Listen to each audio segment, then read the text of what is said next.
안녕하세요. 귀하신 사랑하는 노아방주 성도 여러분, 그동안 건강하게 잘 지내셨습니까? 노아방주의 박지혜 선교사입니다. 반갑습니다. 기도하고 시작하겠습니다. 살아계신 요 하나님 아버지, 감사하고 감사합니다. 이 마지막 때에 죽을 수밖에 없는 저희들을 기억하시고 아버지 불쌍히 여겨주셔서 이렇게 살아있는 양식으로 저희들 먹여주셔서 이 시간에도 깨우시고 치료하여 주시는 요 하나님 아버지 감사하고 감사합니다. 이 영상을 통해서 하나님의 깊고 넓은 뜻을 저희들이 깨닫기를 원합니다. 또한 이 영상을 통해서 주님을 만나기를 소망합니다. 아버지 저희들 한 명 한 명을 아버지 기억하여 주시고 아버지 사랑하여 주셔서 반드시 살리시고 구원하여 주시기를 간절히 소망하며 살아계신 예수님 이름 붙들고 간절히 기도드렸습니다. 아멘. 감사합니다. 오늘 은혜 나눌 말씀은 요한계시록 6장 3절에서 6절 말씀입니다. 제가 봉독하겠습니다. 둘째 인을 떼실 때에 내가 들으니 둘째 생물이 말하되 오라 하니 이에 다른 붉은 말이 나오더라. 그 탄 자가 허락을 받아 땅에서 화평을 제하여 버리며 서로 죽이게 하고 또 큰 칼을 받았더라. 셋째 인을 떼실 때에 내가 들으니 셋째 생물이 말하되 오라 하기로 내가 보니 검은 말이 나오는데 그 탄 자가 손에 저울을 가졌더라. 내가 내 생물 사이로부터 나는 듯한 음성을 들으니 이르되 한 데나리온의 밀 한 대요 한 데나리온의 보리 석 대로다. 또 감람류와 포도주는 해치지 말라 하더라. 아멘. 아버지께서 요한계시록 6장에 3절, 6절 말씀을 열어주셨는데 이거는 굉장히 무거운 말씀이기 때문에 전한다 하더라도 잡음이 많고 또한 문제도 많고 거부하는 사람도 많다는 것을 잘 압니다. 그럼에도 주님께서 전하라고 하셔서 아버지가 가르쳐 주신 대로 짧게 전하겠습니다. 아버지께서 저한테 보여주신 적이 있습니다. 지금 우리가 살고 있는 것은 환란입니다. 환란 때에 마지막 중에서도 마지막 한 칸 남은 그 칸에 들어와 있고 그렇기 때문에 우리가 살아있는 현재는 요한계시록에서 나오는 환란 가운데에 있습니다. 환란을 이제 막 시작한 그 한 가운데에 우리가 놓여 있는데요. 주님께서 저한테 환상으로 보여주신 것은 지금 현재에는 붉은 말 시대에 있습니다. 붉은 말이 한가운데 있는 그 가운데에 우리가 살고 있고 그 다음에 아버지가 동시에 보여주신 것은 세 번째 검은 말이 달려오는 것을 보았어요.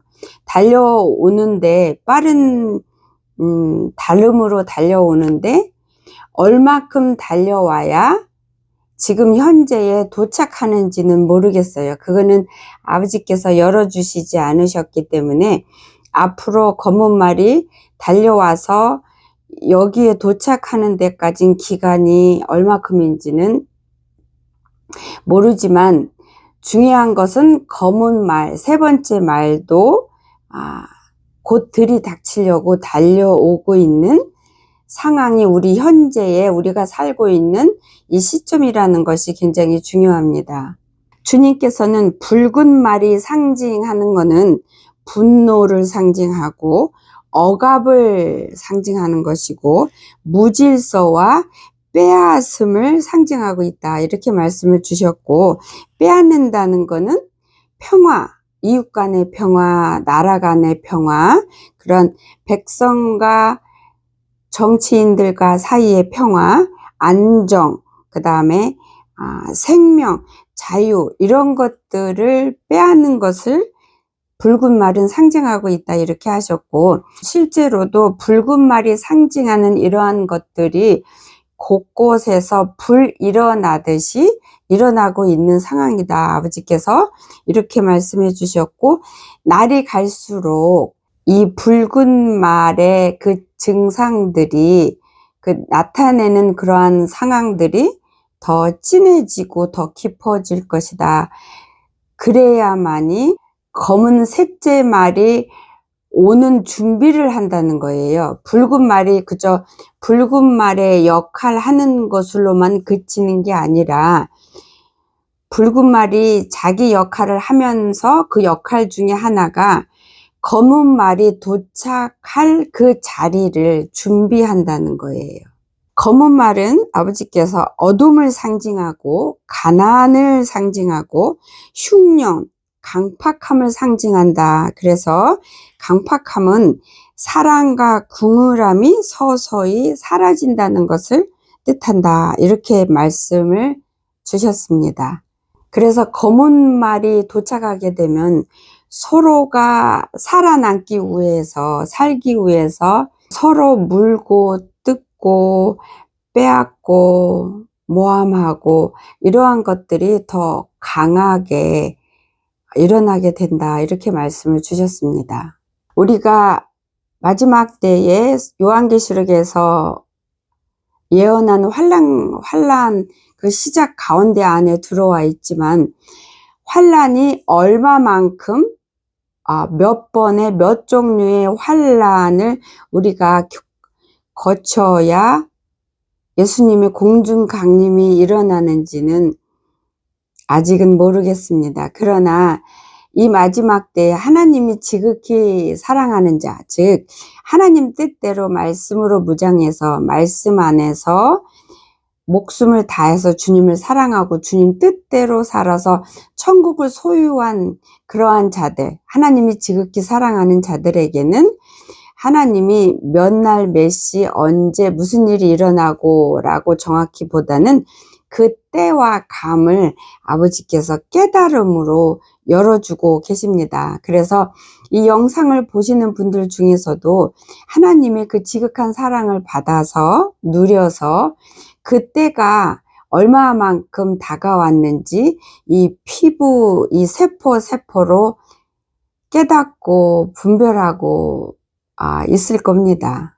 그러나 중요한 것은 하나님이 주신 깨달음의 분별과 자기 자신이 혼자 스스로 직감하고 그 직감 속에서 이럴 것이다, 이때다 라고 본인이 정해놓은 가짜 깨달음하고는 분별하셔야겠습니다. 여러분, 한국도 그렇고 미국도 그렇고 다른 여러 나라들도 뉴스를 통해서 여러분이 보셔서 아시겠지만, 이 시간이 더 가까울수록 제약이, 무질서가 온전치 않은 것이 온전한 것이 되어버린 그러한 것들이 더 신나게 날뛰고 있고, 그리고 또한 그런 것들로 하나님 앞에 바로 서고 있는 자들을 억압하고 누르고 있다는 거 여러분은 보고 분별하실 수 있습니다.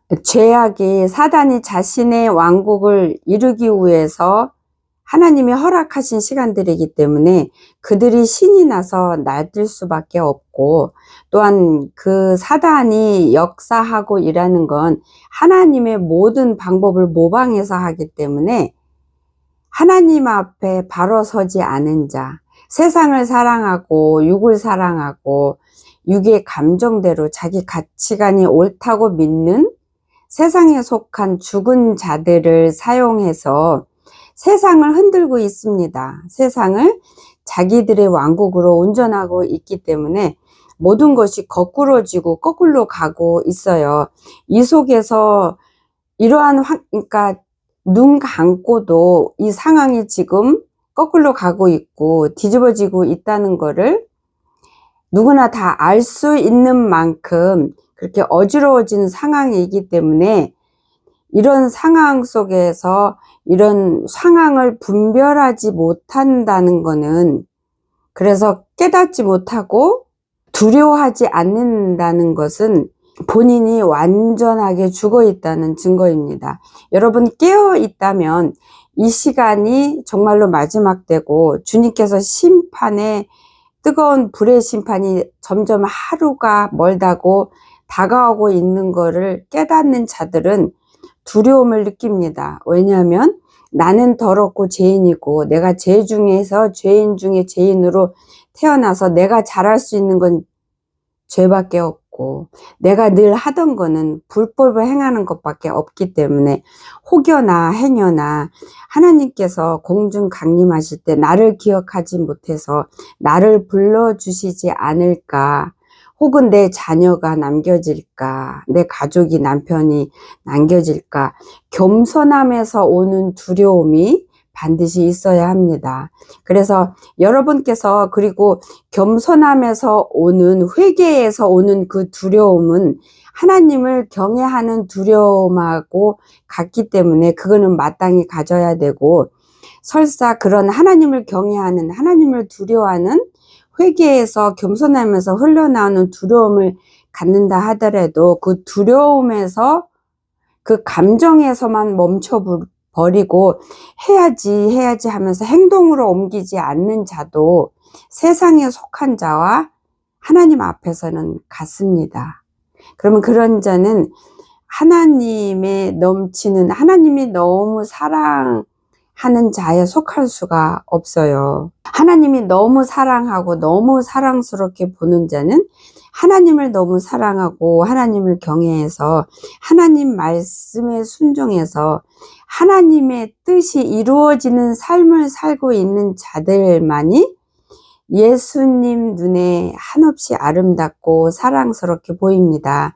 왜냐하면 하나님께서는 이 천지를 창조하신 거가 우리를 사랑하기 위해서, 우리를 사랑하기 때문에 우리에게 영생을 주고 싶어서 당신의 전부를 찢고 쏟고 희생한 그 보람을 아버지 앞에 느낄 수 있게 해줄 수 있는 자는 하나님 말씀에 순종하면서 예수님께 기억돼서 데려감을 받는, 천국을 침노하는 자들만이 그 영광을 하나님께 드릴 수 있고, 그런 자만이 하나님의 지극한 사랑을 넘치게 받을 수 있고, 이런 자들만이 휴거되어 올라갈 수 있는 자격을 갖춘 자입니다. 그러나 내가 영적으로 올라갈 자격을 갖춘 자라도 얼마든지 넘어질 수가 있고, 교만함에 빠질 수 있고, 힘들어서 나태함에 빠질 수가 있어요. 너무 쉬워요. 우리 주위에는 죄밖에 없고, 더군다나 지금 우리가 현지에 놓여 있고 살아있는 이 환경은 사단의 역사가 득식을 거리고 넘치고 사단의 왕국이 이 땅에서, 이 육신을 통해서 이 땅에서 이루어지고 만들어져 가고 있는 왕성한 악령이, 악함이, 악의 영들이 충만한 때이기 때문에 우리가 1초라도 졸거나 쉬고 싶거나 멈추는 그 순간에는 틈이 생깁니다. 그래서 우리가 상상을 초월하는, 우리가 말로 상상해도 감히 다 상상할 수 없도록 영적인 부분에는 굉장히 예리하고 예민하고 섬세하고 정확합니다. 굉장히 그 정확함이 얼마나 크고 깊은지 무섭고 두렵습니다. 그래서 그만큼 예리하고 예민하고 정확한 만큼 내가 쉽게 내가 지키고자 하는 거가 금이 갈 수 있고 떨어져 나가고 더러워질 수 있고, 또한 그렇게 예민한 만큼 내가 빨리 깨닫고 돌아올 수도 있다는 뜻이 됩니다. 여러분, 우리가 누구나 다 알듯이, 그리고 많은 목사님들께서 이 말씀으로 많은 성도들을 협박해서, 또한 또 깨어있지 못하고 아버지 앞에 무지한 자들은 그 말씀으로 포기하고 무너지는 사람들이 많은, 어마어마하게 굉장히 함부로 다룰 수 없는, 함부로 설명할 수가 없는 성령님의 허락 없이는 그 말씀의 깊이를 설명할 수 없는 말씀 중에 하나가 예수님께서 성령의 해방죄는 용서받을 수 없다는 말씀입니다. 예수님께서는 성령의 해방죄는 용서받을 수 없다라는 말씀만 하셨고, 그 뒤에 더 깊은 말씀은 너무나 깊고 또한 이해할 수도 없기 때문에 아버지가 설명을 안 하셨는데, 다행히도 저같이 무지한 자에게 아버지께서 설명을 주신 적이 있습니다. 그거는 제가 그 설명을 받을 수 있는 자격이 돼서가 아니라 저한테 이 마지막 때에 많은 사람을 살리라는 그 막중한 명령을 하셨기 때문에 그 많은 성도들을 상담을 통해서 살려야 되기 때문에 그 성도들을 사랑해서 아버지께서 그 말씀을 한 단계 풀어주셨습니다. 그 말씀에도 또 여러 가지 뜻이 있는데 저한테 풀어주신 거는 하나님께서는 용서 못하실 죄는 세상에 존재하지 않는다 하셨습니다.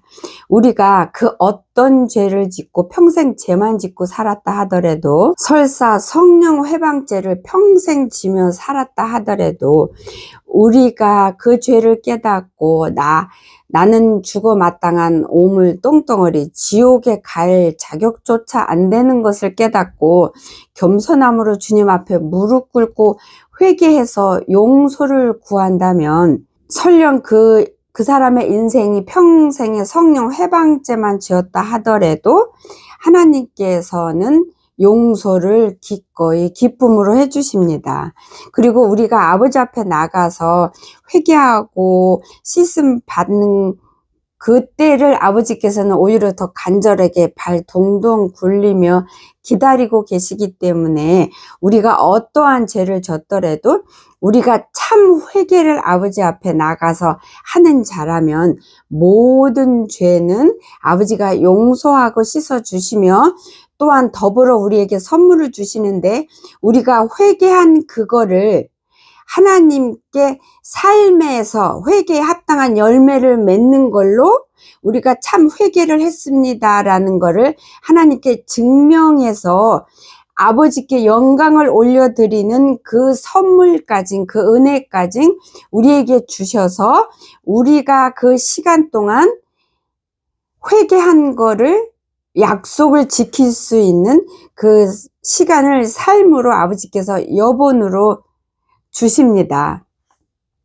근데 그러면은 어떤 것을 성령 회방죄에 속해서 용서를 못 받느냐, 그거면 물론 용서 못 받는 죄 있습니다. 그런 경우는 어떤 경우냐 하면은 성령 회방죄에 속해서, 그래서 성령님이 용서할 수 없어서 용서받을 수가 없는 자가 돼서 지옥의 영원한 불구덩이에 떨어질 수밖에 없는 것을 결정하는 것은 성령님이 결정하신다고 하셨어요. 근데 어떤 경우에 성령님이 그렇게 결정하시냐면, 성령 회방죄를 지었는데 아버지께서는 우리 모두를 불쌍히 여기시고 우리 모두를 사랑하시기 때문에 우리를 창조하셨고, 우리를 사랑하시려고, 사랑해 주려고, 사랑하는 대상으로 삼으시려고 우리를 창조하고 낳으셨기 때문에 그 하나님의 그 깊은 뜻을 우리 육신을 입고 있는 동안에는 버리지 않으십니다. 그래서 설사 내가 성령 해방죄를 져서 하나님을 버려서 하나님이 나를 버리는 상황이 됐다 하더라도 육신의 생명을 연장해 주는 거는 돌아오면은 용서해 주겠다는 하나님의 그 우리를 향한 그 미련, 사랑이 남아 있다는 증거인데요. 그렇기 때문에 성령 회방죄를 지은 자에게 이 사람을 통해서 몸의 육신의 질병을 통해서 여러 환경을 통해서 혹은 말씀을 통해서 예배를 통해서 설교를 통해서 어떤 무엇을 통해서 성령님께서 말씀을 주시고 텔레파시를 자꾸 보내줍니다. 이거 잘못했으니까 깨닫고 돌아와 회개해 이렇게. 그러나 끝까지 고집부리고 회개하지 않고 회개 안 하기로 하고 그 악을 붙들고 자기가 그 뿌리고 열어놓은 죄악의 길에서 돌이키기로 결심하지 않고 그 길로 가기로 결심해서 발길을 돌이키지 않는 자에게는 성령님께서 그런 악한 자에게는 끝까지 악하기로 작정한 그런 자에게는 성령님께서 영원히 용서받을 수 없는 성령 회방죄를 적용한대요. 그래서 그런 자들이 성령 회방죄에 포함돼서 용서를 받을 수 없는 자가 된다. 그래서 그때에 그것이 적용이 된다. 이렇게 말씀을 주셨습니다. 그래서 여러분께서는 사실 우리가 짓는 것들 중에서 대부분이 성령 회방죄입니다. 성령 회방죄는 내가 이웃에게도 하고 형제에게도 하고 내 자녀나 남편에게 와이프에도 하지만 제일로 끔찍한 성령의 회방죄, 제일로 큰 성령의 회방죄는 내가 나한테 행하는 것입니다, 여러분. 그래서 우리가 살아오면서 알게 모르게 깨닫지 못하는 부분이 훨씬 더 많을 거예요. 성령 회방죄를 참으로 많이 짓습니다. 귀하신 노아방주 성도 여러분, 저번 주에 므낫세에 대해서 우리 말씀을 서로 은혜 나누었잖아요. 그 므낫세가 지은 거가 성령 회방죄입니다. 그리고 여러분 아시죠? 사도 바울이 지은 것도 성령 회방죄입니다. 근데 어땠습니까? 사도 바울 용서받았잖아요. 천국에 가 있습니다. 므낫세도 용서받고 회복되고 회개에 합당한 열매를 맺을 수 있는 은혜까지 하나님이 주셨습니다. 여러분, 제가 가끔씩 얘기하는데 하나님에게는 굉장히 크나큰 약점이 있습니다. 그 약점을 여러분 기억하십시오. 그 약점은 하나님께서 우리를 너무나 사랑하시는데 당신의 목숨보다 더 사랑하십니다. 우리가 아버지 앞에 나가서 회개하는 것은 그 사랑 앞에서 회개하는 겁니다. 그 사랑을 의지하고 붙드는 거. 십자가 보혈 앞에서 우리가 회개해야 되는데 그 십자가의 그 희생은 사랑입니다. 그래서 우리는 그분의 사랑 앞에서 무릎 꿇고 엎드려서 겸손함으로 우리 죄를, 우리의 악함을 인정하고 고백하기 때문에 그 사랑이 너무 커서 우리에게 향한 그 진노를 오래 품지 못하십니다. 주님께서는. 이 마지막 때에 살아남지 못하거나 휴거되지 못하는 것에는 아무도 핑계댈 수가 없습니다. 우리가 이 마지막 때에 살아남고 주님이 주신 영생과 구원을 우리가 잃어버리지 않고 예수님이 공중 강림하실 때 우리가 그 영광 속으로 들림 받고 끌려서 올라감을 누릴 수 있는 자가 될 수 있도록 많은 무기와 양식과 도구와 지식과 많은 그 빛과 생명을 하나님이 주셨기 때문에 골고루 주셨습니다. 강하고 센 것만 주신 게 아니라 만약에 강하고 단단한 것만 주셨다면 단단한 음식 먹을 수 있는 사람만 구원받을 수 있게 돼요. 그러면은 우유조차도 못 먹는 사람들은 구원을 못 받게 된다는 거기 때문에 공평하신 하나님께서는 우리에게 많은 양식과 무기와 도구와 약들을 주셨는데 이거는 단단한 사람들이 사용할 수 있는 것도 주셨고 그 다음에 부드러운 음식을 먹을 수 있는 자들이 사용할 수 있는 그 수준에서 사용할 수 있는 것도 주셨고, 우유조차도 못 먹는 사람들이 사용해서 살아나고 영생을 얻어서 천국 가고 들림 받을 수 있도록 사용할 수 있는 것들을 아버지께서 다 종류별로, 부분별로 아버지가 주셨습니다. 그렇기 때문에 그 어느 누구도 핑계할 수가 없습니다. 그래서 내가 들림 받지 못하고 대환란에 남겨진다든지 지옥 가는 거는 순전히 자기 자신의 완악함이라든지 미련함과 어리석음 때문에 그렇게 됩니다. 아버지께서 지금 7 재앙인 이 안에서 살고 있는 이때에 아버지께서 우리가 깨닫기를 원하시는 귀한 말씀을 불러주셨습니다. 제가 불러주신 거 받아 적은 거 읽겠습니다. 7인 재앙 안에 들어와 있는 우리는 어떠한 모습으로 살아가야 맞는가?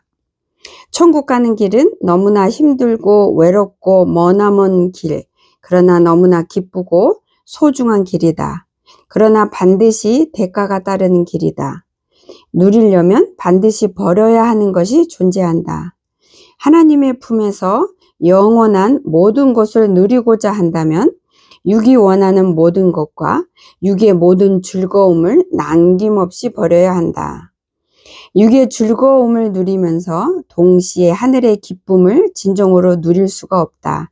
이 둘이 함께 공존할 수 없으므로 육의 것은 잊어야 한다.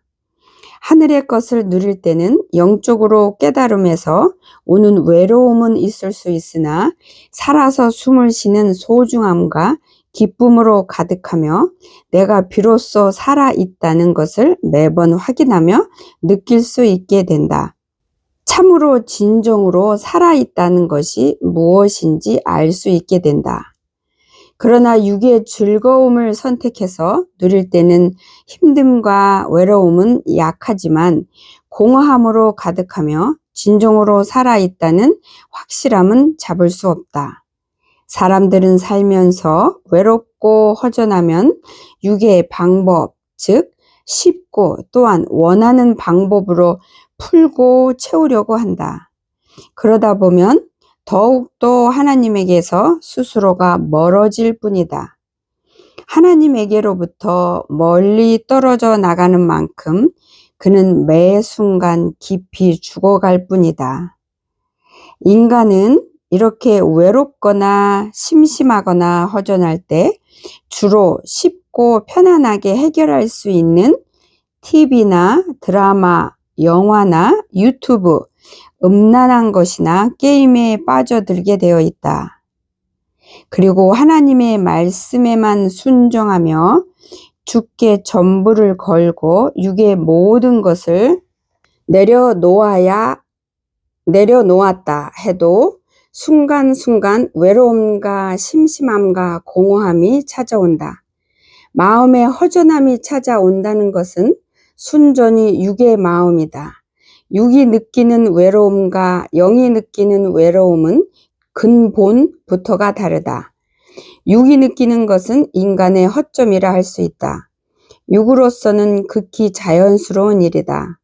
육이라는 껍질, 옷을 입고 있기 때문에 언제나 순간적으로 찾아오는 감정들이다. 이것이 바로 마귀가 사람들을 무너뜨릴 수 있는 큰 틈새이다. 사람들은 육이라는 껍질이 진짜 자신인 줄 착각하며 살아가고 있다. 참으로 안타까운 일이다. 이럴 때조차도 성령님을 의지하여 성령님과 함께 풀어나가야 하는 숙제이다. 인간은 모두 죄 중에 잉태되어서 죄인 중에 죄인으로 태어났기 때문에 육이 원하고 바라는 모든 것은 더러운 쓰레기와 썩은 오물 뿐일 수밖에 없다. 그러므로 영이 자신을 다스리도록 해야만 한다. 육이 자신의 전부로 여기고 살아간다면 반드시 육이라는 껍질의 주인인 영은 영원히 죽게 된다. 천국과 영생과 육과 죄의 사이와 관계는 인간의 상상을 초월하는 예리하고 예민하고 섬세하며 정확하기 때문에 사람이 순간적으로 조금이라도 육적인 것에 마음과 생각을 빼앗기게 되는 순간에 그만큼 넘어지면서 영적으로 무뎌지게 되고 열린 하늘문, 즉 성령님과 통하여 소통하는 부분이 둔탁해지기 시작한다. 사람이 주님께 드리고 집중하는 본인의 정신과 마음과 의지를 멈추는 그 순간에 그곳에는 허점의 틈이 생기기 시작하기 때문에 육적인 감정들인 공허함과 외로움과 힘듦과 잠깐이라도 쉬고 싶은 어리석은 것들이 자리하게 된다. 절대로 붙들어서는 안 되는 것들이 그 틈을 채우게 되는 것이다. 주님의 백성들이라면 삶에서 쉼을 얻고 싶은 순간조차도 성령님 안에서 예수님과 함께 가져야 주님 앞에서 지혜로운 자가 될 수 있다. 지혜로운 자만이 천국을 침노하는 자가 될 수 있다. 주님 앞에서 죽은 자이거나 잠들어 있는 만큼 이러한 예민함을 느낄 수 없기 때문에 분별이 어렵게 된다. 그러나 영적으로 매일 성장할수록 깨어 있는 만큼 분별함에 있어서 예리해진다. 이렇게 깨어 있어서 영적으로 예리하고 날카로운 자는 수없이 쳐들어오는 모든 더러운 죄를 분별하여 볼 수가 있다. 죄를 분별하여 볼 수 있는 만큼 이길 수 있는 것이다. 그리고 또한 죄와 싸워서 이긴 만큼 영적으로 단단하고 강하게 더욱더 성장하게 된다. 성장할수록 더 많은 승리를 얻게 되는 것이다. 하나님 나라에는 결코 공짜가 없다. 명심하기를 살아있는 너희들의 영원한 아버지로서 바라고 바란다. 귀하신 노아방주 성도 여러분, 말씀이 참 무겁습니다. 그쵸? 근데 그거 아십니까? 말씀이 무거운 만큼 생명의 양도 그만큼 많이 무겁게 들어가 있습니다.